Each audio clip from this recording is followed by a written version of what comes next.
പത്തനംതിട്ടയിൽ പുതുതായി ആരംഭിച്ച പ്രിയദർശിനി സർവീസ് സ്വകാര്യ ബസ് ജീവനക്കാർ തടഞ്ഞതായി പരാതി. പത്തനംതിട്ട കോന്നി തണ്ണിത്തോട് റൂട്ടിലാണ് പ്രിയദർശിനി സർവീസ് ആരംഭിച്ചത്. മതിയായ രേഖകളില്ലാതെ പ്രിയദർശിനി ബസ് സർവീസ് നടത്തുന്നുവെന്നാണ് സ്വകാര്യ ബസ് ജീവനക്കാരുടെ പരാതി. തങ്ങളുടെ തൊഴിൽ നഷ്ടമാകുന്ന രീതിയിലാണ് ബസ് സർവീസ് നടത്തുന്നതെന്നും സ്വകാര്യ ബസ് ജീവനക്കാർ ആരോപിക്കുന്നു. ഇപ്പം ഈ KSRTC ഒരു പ്രിയദർശിനി എന്നും പറഞ്ഞ് ഒരു ബസ് കൊണ്ടുവന്നിട്ട് സമയം പാലിക്കാതെ അവർ പെർമിറ്റ് ഇല്ല, ഇൻഷുറൻസ് ഇല്ല, ടാക്സ് ഇല്ല, പൊല്യൂഷൻ ഇല്ല, ഒരു സാധനമില്ലാത്ത ഒരു വണ്ടി കൊണ്ടുവന്നിട്ട് ഇപ്പം നമ്മുടെ പത്തനംതിട്ട MP-യും കോന്നി പഞ്ചായത്ത് മെമ്പറും കൂടി ഫ്ലാഗ് ഓഫ് ചെയ്ത് വിട്ടേക്കുക. ഇൻഷുറൻസും ഇല്ല, ടാക്സും ഇല്ല. നമ്മൾ പരിവാഹനം നോക്കുമ്പോൾ ഒരു സാധനം ഇല്ലാത്ത ഒരു വണ്ടിയാണ് വിട്ടേക്കുന്നത്. ഞങ്ങളെ ആത്മഹത്യയുടെ വക്കിലേക്ക് തള്ളിയിടുന്ന ഒരു പ്രവണതയാണ് ഇവർ കൊണ്ടുവന്നിരിക്കുന്നത്. കൃത്യമായിട്ട് പഠിച്ച് ഇവർ ടൈം ക്ലിയർ ആക്കി എടുത്ത് ബോർഡിൽ ഇതിന്റെ ഇത് വെച്ച് ആ പെർമിറ്റ് എടുത്ത് ഇവർ ഓടുന്നതിൽ ഞങ്ങൾക്ക് പരാതിയൊന്നുമില്ല. പ്രവീൺ പുരുഷോത്തമനുണ്ട് വിശദാംശങ്ങൾ നൽകാൻ. പ്രവീൺ, ഈ പ്രിയദർശിനി ബസ് വന്നതിന് ശേഷമുള്ള സ്വകാര്യ ബസ് ജീവനക്കാരുടെ പ്രതിഷേധം നമ്മൾ കണ്ടതാണ്. ഇതിപ്പോൾ പുതുതായി ആരംഭിച്ച സർവീസാണ്, രേഖകളില്ല എന്നൊക്കെ എങ്ങനെയാണ് ആരോപിക്കുന്നത്? എന്താണ് അവർ പറയുന്നത്? അവരുടെ ആവശ്യം എന്താണ്?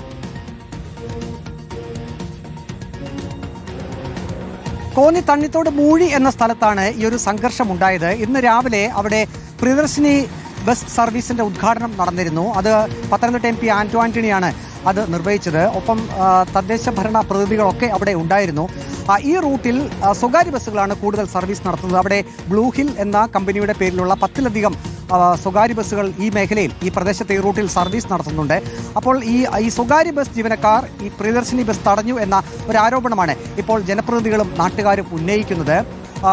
ഇപ്പോൾ ആ പ്രതികരണത്തിൽ നമുക്ക് മനസ്സിലാക്കാൻ കഴിയുന്നത്, അവർ പറയുന്ന ഒരു പ്രധാനപ്പെട്ട കാര്യം, ഈ പ്രിയദർശിനി ബസ് ഈ തണ്ണിത്തോട് കോന്നി റൂട്ടിൽ സർവീസ് നടത്തിക്കഴിഞ്ഞാൽ സ്വകാര്യ ബസ്സുകൾ പ്രതിസന്ധിയിലാകും. ഒപ്പം തന്നെ അതിലെ ജീവനക്കാർക്ക് വരുമാനമില്ലാത്ത ഒരവസ്ഥയിലേക്ക് എത്തും.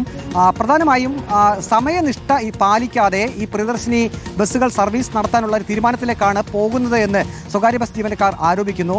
അവർ പറയുന്നത്, തങ്ങൾ നേരത്തെ ഒരു വിവരാവകാശ ചോദ്യമൊക്കെ KSRTCയോട് ചോദിച്ചിരുന്നു. അപ്പോൾ അതിന് ലഭിച്ച മറുപടിയിൽ പറയുന്നത്, KSRTC ബസ് ആണെങ്കിലും അതിൻ്റെ പെർമിറ്റ്, ഒപ്പം തന്നെ ട്രിപ്പ്, സമയ ക്ലിപ്തത ഇതെല്ലാം ഉറപ്പുവരുത്തിയ ശേഷം മാത്രമേ സർവീസ് നടത്താവൂ എന്ന് KSRTCയിൽ നിന്ന് തന്നെ മറുപടി ലഭിച്ചിട്ടുണ്ട്. പക്ഷേ ആ സമയക്ലിപ്തത പാലിക്കാതെ ഈ റൂട്ടിൽ സർവീസ് നടത്തിക്കഴിഞ്ഞാൽ, പ്രിയദർശിനി സർവീസുകൾ സർവീസ് നടത്തിക്കഴിഞ്ഞാൽ സ്വകാര്യ ബസ് മേഖല പ്രതിസന്ധിയിലാകും, തങ്ങൾ പട്ടിണിയിലാകും, തങ്ങൾക്ക് ആത്മഹത്യ മാത്രമേ മാർഗമുള്ളൂ എന്ന രീതിയിലൊക്കെ ഈ ജീവനക്കാർ സംസാരിക്കുന്നുണ്ട്. അതേസമയം ഈ നാട്ടുകാരും ഒപ്പം ജനപ്രതിനിധികളും ഒക്കെ പറയുന്നത്, ആ മേഖലയിൽ പ്രിയദർശിനി സർവീസ് അനിവാര്യമാണ്. കാരണം ധാരാളം വിദ്യാർത്ഥികളൊക്കെ സ്കൂളുകളിലൊക്കെ പോകുന്ന ആവശ്യമുണ്ട്, കോളേജ് വിദ്യാർത്ഥികളുണ്ട്, തൊഴിൽ ചെയ്യുന്ന ആളുകളുണ്ട്. അപ്പോൾ അവരെയൊക്കെ സംബന്ധിച്ച് പ്രിയദർശിനി ബസ് എന്നുള്ളത് വളരെ ഉപകാരപ്രദമാണ്. അതുകൊണ്ട് പ്രവീൺ പുരുഷോത്തമനാണ് വിശദാംശങ്ങൾ നൽകി.